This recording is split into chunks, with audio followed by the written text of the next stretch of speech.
Hello and welcome to The Critique. Today we are dissecting a broadcast script from Channel 14, titled The Promotion Was Approved. Right. It argues that a court-ordered police promotion is judicial overreach, and, well, it also questions the officer's external legal funding. Let's get straight to work. Let's do it. So a key theme running through this material is this tension between a really high-level constitutional argument and, let's say, a more low-level character assessment. Mm-hmm.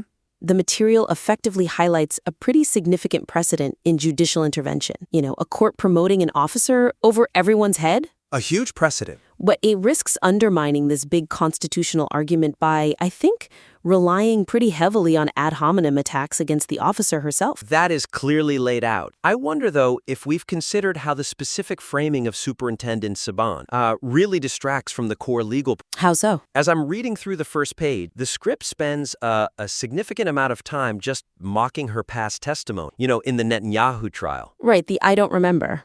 Exactly. It quotes her saying, "I don't remember," and "I don't know," and then it dives into her interrogation tactics, mentioning pressure and shouting. The weakness here is that by focusing on her specific performance, the script shifts from the systemic issue, which is huge, to the individual's competence. Exactly. The argument is supposed to be that the system is broken, but the text feels like it's just settling a personal score. Precisely. It makes the piece feel like a grudge, not a serious critique of administrative law. Yeah. And if the listener thinks the author just dislikes Saban because of her testimony, they might dismiss the whole very valid point about judicial overreach. You almost create sympathy for her. You do. You attack the person, you make them a victim. But if you attack the process, you make the audience a victim of bad governance. And that's a much, much stronger. Okay, I see what you're going for here. So how can we strengthen this? We need to strip out the mockery without losing the context of who she is. Well, the suggestion is to pivot the focus strictly to the separation of powers. Okay. The argument should be that no court should promote any officer over the objection of elected officials, period, regardless of whether that officer is a genius or, totally incompetent. The principle is what matters. Right, the person is irrelevant to the principle. How do we fix that? Because the writer clearly wants to remind the audience of her role. Well, instead of detailing her answers, mocking her memory with all those quotes, yeah, just state that she is a central witness in a high-profile political trial. That's it. That establishes the conflict without the pettiness. It elevates the tone immediately. It does. And for that line about a new format, where the script sarcastically says, yes, a new format. I remember that one. Replace it with a direct contrast, something more like, traditionally, commanders appoint officers. In this case, a judge has assumed the role of commander. That is so much cleaner. It sounds like a legal brief, not a tweet. Right. And what about the part about her interrogation tactics? The pressure and shouting. The writer clearly feels that makes her unfit for command. And that's a great place to pivot back to the system. You can use it, but frame that pressure on interrogates not as a character flaw, but as a reason why executive vetting is so necessary. Ah, okay. You could argue, the police command opposed this promotion due to professional conduct concern. The court, lacking that operational context, overruled them. See, that turns a character attack into a structural argument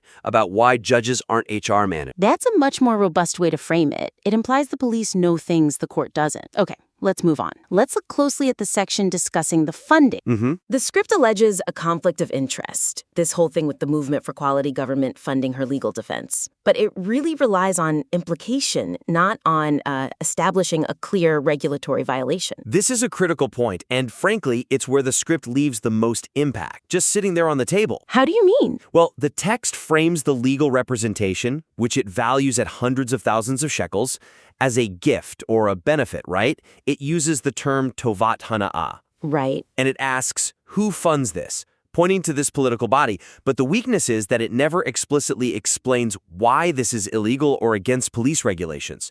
It just assumes the listener already thinks it's corrupt. So it's preaching to the choir. It relies on the rhetorical weight of the question, not the weight of actual evidence. Exactly. A skeptical listener could just say, so what? Maybe she got a grant. We need to close that loophole. Okay, so how do we bolster this? How do we take this from just suspicious to clearly prohibited? We have to strengthen the link, make the quid pro quo argument explicit, not implied. We need to move from, look how suspicious this is, to, here is the rule that was broken. Give the audience the indictment, not the gossip column. That's it. Exactly. So do you have concrete examples of how you would phrase that? Absolutely. Building on that, what if we looked at it from the perspective of the civil service regulation? Okay. The script should cite the specific regulations that prohibit public servants from accepting these kinds of gifts. Instead of just saying she got a gift, say, Civil Service Regulation X prohibits officers from accepting external benefits worth over a certain amount. If you can just name the regulation, you win the argument instantly. You do. It grounds it in fact. It stops being an opinion. And to go deeper, explain the conflict of interest clearly. If the Movement for Quality Government is a petitioner in cases Saban is involved in, or in the very trial she's testifying in, that is the specific breach. Don't just call them a political body. Explain the intersection. So something like, this organization is currently petitioning the Supreme Court against the government, while also funding the key witness in the government's trial. Yes, that shows the structural conflict. It's not just a feeling, it's a fact pattern. The script also brings up Prime Minister Netanyahu's request for documents on this. It does, and that's a bit vague in the current draft. It feels like name-dropping. Right. So when it mentions Netanyahu's request, clarify what selective enforcement implies here. State the argument explicitly. If another officer accepted a $100,000 legal defense fund, they would likely face an internal investigation. The Prime Minister's request seeks to determine if Saban is being protected from that standard procedure. That connects the dot. Instead of just Netanyahu wants documents, the listener understands the legal strategy behind it. Okay. Moving on, let's talk about the overall feel of the piece. The tone? Yes. The current tone is highly emotive. It's sarcastic, which I think may limit the audience to people who already agree with the channel's politics. It's not going to persuade any skeptics. That's clearly laid out. The script is full of sarcasm. Phrases like without a minister, without a commissioner. Yes. It's very energetic. It is. But is there a risk that this mood just undermines the whole objective? This tone positions the piece as a rant, not an expose. It creates an us versus them dynamic. It really does. And the moment a centrist or a skeptic hears Mapai Bagats, they might just tune out. They'll dismiss the factual claims, which are really interesting, right? As just partisan noise. And they'll miss the crucial point about the funding regulations we just talked about. Exactly. The emotion is masking the logic. It's satisfying for the writer, sure, but it's not effective for the reader. I see your point. So what's the suggestion here? The writer clearly wants to convey urgency. My suggestion is to adopt a colder, more forensic tone. Forensic. I like that. Let the absurdity of the situation, a court promoting a police officer against the will of the police chief, speak for itself. You don't need to add all these outraged adjectives. The most devastating critiques are often the quietest ones. Okay, let's get into the weeds.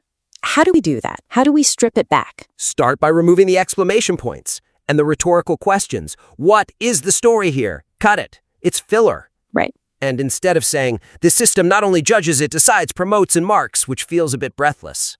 Show, don't tell. Precisely. List the specific actions chronologically to show the overreach. You could say, on Monday, the minister objected. On Tuesday, the commissioner claimed she was unfit. On Wednesday, the judge issued the promotion order. That timeline is more damning than any sarcastic comment. It lays the power grab bare without you having to call it a power grab. Exactly. Also, rephrase the emotive descriptors.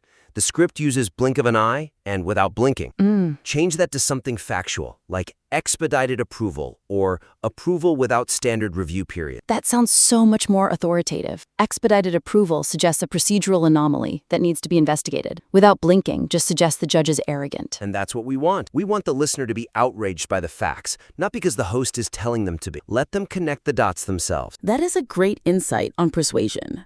Okay, let's talk about the ending. The conclusion broadens the scope to attack the entire judicial system, specifically targeting Justice Yitzhak Amet, and I feel like it dilutes the specific critique of the district court's ruling. Yeah, this is a classic case of scope creep. The script attributes the district court's decision to the spirit of the commander, referring to Amit, and the high court party. This moves the argument from a verifiable critique of a specific judgment into, well, conspiracy territory. It suggests a top-down order without any actual evidence. Right. It suggests the district court judge didn't make a legal decision, but followed some silent order from the Supreme Court. And while that might be a popular sentiment for the core audience, it's not provable. It's not provable, and it weakens the argument. Critics can just say they're inventing conspiracies, and they'd be right. The script offers no proof. So how do we fix the ending? We want to keep the impact but lose the conspiracy feel. We need to keep the conclusion focused on the dangerous precedent set by this specific ruling. The slippery slope argument is much stronger if it focuses on the mechanism of law, not the personalities of specific justices. The personalities change. The precedents stay forever. Exactly. Okay, so give me some examples. How do we frame that slippery slope without naming names? Instead of invoking Yitzhak Amit, ask a structural question. Something like, if a district court has the authority to authorize a promotion today, does it also have the authority to fire a commander tomorrow? Ooh, that's a terrifying question for any administrative system. It is, and it doesn't require mentioning a single justice. It forces the listener to imagine the chaos of a police force run by judges. It makes it about their safety, not just court politics. That's a really strong pivot. And, for the final takeaway, circle back to the transparency mentioned earlier. The call to action shouldn't be a general condemnation of the system. It should be specific. Very specific. The call to action should be about releasing the documents about the legal funding. So instead of throwing your hands up and saying the system is rigged, you give the audience a specific target. Yes. And with something like, the public deserves to see the invoices.